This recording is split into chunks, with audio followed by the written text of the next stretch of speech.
அதாவது ஆண்களை அடிமைப்படுத்தும் பெண்களின் சூழ்ச்சிகளிலிருந்து நாம் தப்பிக்கணும். இங்கே ஆண்களை அடிமைப்படுத்துவதற்காக ஆண்களும் பெண்களுமே முயற்சி பண்ணுறாங்க. அதுபோல் பெண்களை அடிமைப்படுத்துவதற்காக ஆண்களும் பெண்களுமே முயற்சி பண்ணுறாங்க. அப்போ அதிலேருந்து ரெண்டு பேருமே பாதுகாத்துக்கணும். இப்போ ஆண்களை எப்படி அடிமைப்படுத்துகிறாங்கன்னா, வீட்டில் உள்ள வேலைகளை எல்லாத்தையும் ஆண்களை செய்ய விட மாட்டாங்க. குழந்தை பருவத்திலேருந்தே அது மாதிரி தான். பெண் குழந்தை பிறந்துச்சுன்னா பெண் குழந்தை தான் எல்லா வேலையும் செய்யணும் அப்படிங்கிற இதுதான் ஆண்களை அடிமைப்படுத்தி அவனை சோம்பேறியாக்கி அவனை வீட்டில் உள்ள வேலைகளை செய்ய விடாமல் அவனை சோம்பேறியாக்கி அந்த வேலைகளை பெறுவதற்காக பெண்களுக்கு அடிமையாவது.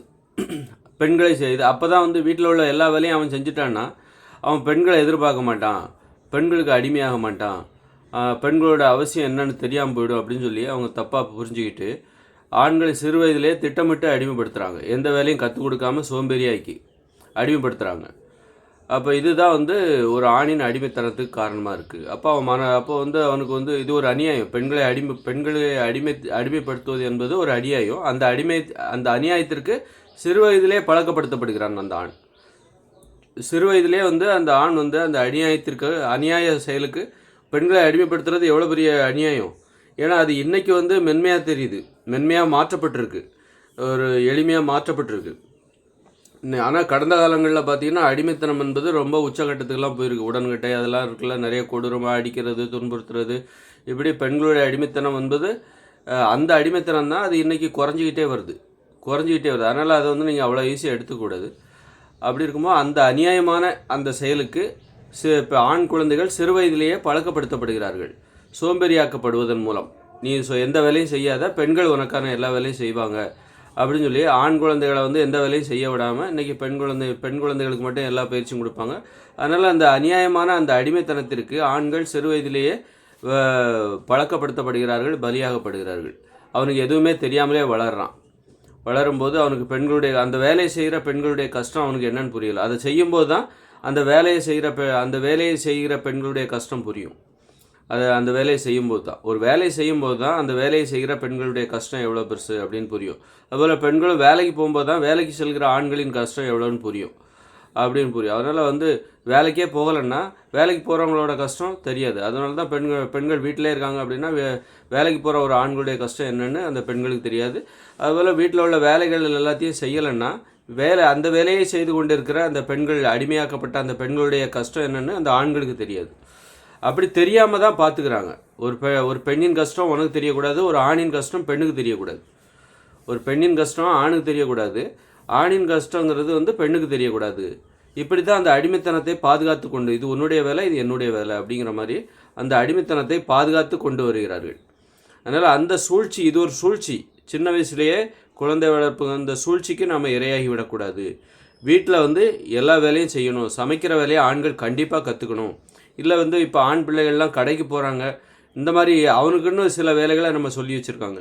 இந்த வேலைகள்லாம் நீ செய்யணும், இந்த வேலைகள்லாம் பெண்கள் செய்யணும். பெண்கள் வீட்டுக்கு வெளியில் உள்ள வேலைகளை செய்யக்கூடாது, வீட்டுக்குள்ளே இருக்கிற வேலைகளை ஆண் பிள்ளைகள் செய்யணும் அப்படின்னு அவங்க பிரித்து, அதான் எப்படி வீட்டுக்கு வெளியில் அது சம்பாத்தியங்கிறதும் ஆண்கள் செய்கிற வேலை, வீட்டுக்குள்ளே இருக்கிற வேலை சமைக்கிறது இதெல்லாம் பெண்கள் செய்கிற வேலை அப்படிங்கிற சிந்தனையின் அடிப்படையில் தான் இது நடக்குது. பெண்களை கட்டுப்பாட்டாக வளர்க்கணும் அப்படிங்கிறக்காகவும் வீட்டுக்கு வெளியில் உள்ள வேலைகளெல்லாம் ஆண்கள்கிட்ட கொடுக்க மாட்டாங்க, பெண்கள்கிட்ட கொடுக்க மாட்டாங்க.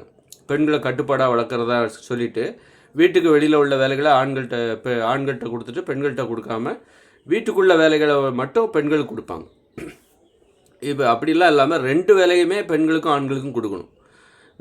வீட்டுக்கு வெளியிலே ரெண்டு வேலைகளையுமே பெண்களுக்கும் கொடுக்கணும், ஆண்களுக்கும் கொடுக்கணும்.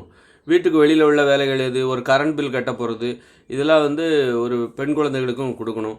அதுபோல் வீட்டுக்குள்ளே சமைக்கிற வேலை, எல்லா வேலையுமே, அதாவது இது அவங்களுக்கானது, இது அவங்களுக்கு அப்படின்னு பிரித்தே பார்க்காம எல்லா வேலைகளையுமே ஆண் பெண் இருவருக்குமே முழுமையாக பகிர்ந்து கற்றுக் கொடுக்கப்பட வேண்டும். ஒரு சின்ன வயசுலேயே அதை கற்றுக் கொடுத்துடணும். செய்ய வேண்டிய இதெல்லாம் பெண்களுக்கு அந்த வேலைலாம் இல்லாமல் எல்லா வேலைகளையும் ஆண் பிள்ளைகள் செய்யணும், பெண் பிள்ளைகள் செய்யணும் அப்படின்னு சொல்லி எல்லாவற்றையுமே அடிப்படையான எல்லாவற்றையும் பாரபட்சம் இல்லாமல் கற்றுக் கொடுக்கும் பொழுது அந்த அநியாயமான நடைமுறையான அடிமைத்தனம் என்கிற நடைமுறை சிறு வயதிலேயே பிள்ளைகளுக்கு ஏற்படாமல் போய்விடும். சின்ன வயசில் நீங்கள் ஒரு விஷயத்தை ஊனிட்டிங்கன்னா, ஒரு கருத்தை ஊன்றிட்டிங்கன்னா அப்புறம் அந்த பிற்காலத்தில் அதை போக்கவே முடியாது.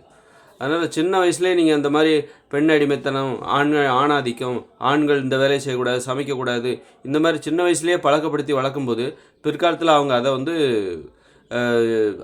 அந்த பழக்கத்துலேருந்து விடுபடவே முடியாது. அதனால் சின்ன வயசுலேயே கவனமாக வளர்த்துட்டா எல்லா வேலைகளையுமே ஆணும் செய்யலாம், பெண்ணும் செய்யலாம் அப்படிங்கிற மாதிரி கண்டிப்பாக செய்யணும் அப்படிங்கிறத கற்றுக் கொடுத்துட்டா போதும். அவங்கவுங்க வேலையை அவங்கவுங்களே செய்யணும். வீட்டில் வந்து அவங்கவுங்க ஆடையை அவங்களே துவைக்கணும், அவங்க இருப்பிடத்தை அவங்க தனித்தனி இருப்பிடம் இருக்கணும். ஒரு வீட்டில் வந்து ஒரு குடும்பம்னா தனித்தனி இருப்பிடம் இருக்கணும், தனித்தனி கழிப்பறை இருக்கணும், அவரவர் கழிப்பறை அவரவரே தூய்மை செய்யணும்.